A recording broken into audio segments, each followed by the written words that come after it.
I'm gonna do is I'm gonna hold on as tight as I possibly can.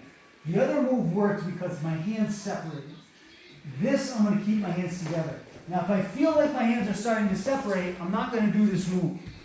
I'm gonna do this when I'm gonna have it locked in. And to tell you the truth, most of the time you go for an arm bar, people are gonna have a solid base down here where I am.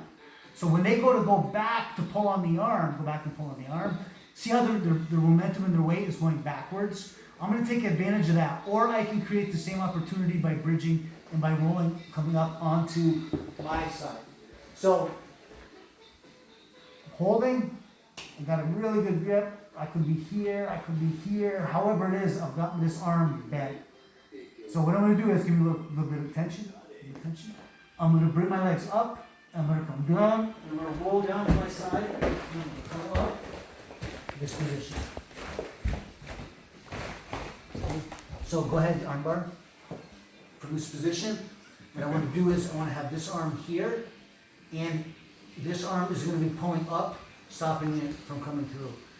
What I do now is I take my knee, put it right behind his hip,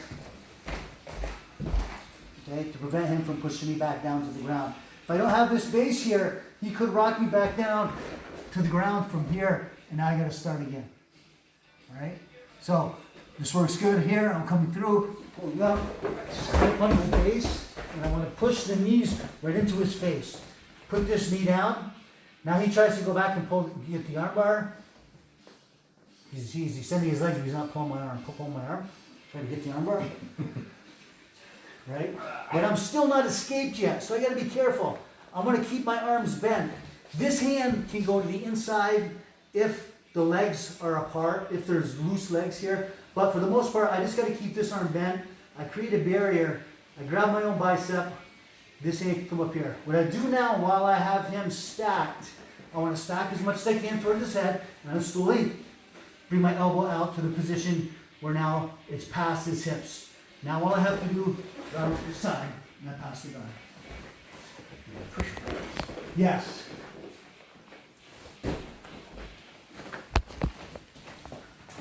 Here, holding on for dear life. No one to extend my arm. This is easier. He goes back. On my base. See where I have my knee right here? So the knee's right into his butt. Knees right into his butt, kind of behind. Right? This hand is now, I'm switching from here to the grip that I just had. And I'm going to put a kill the lion on my own bicep here. This goes up. Now what I do is keep my arms bent and just shimmy it out. Shimmy it out little by little. Once it gets past this position, I don't have to pull it all the way out. He might even still have control of my wrist from this point, but you can see it's past his hips. So all I have to do now is back out a little bit, push down to be able to pass it out. All right, and that's basically a rear naked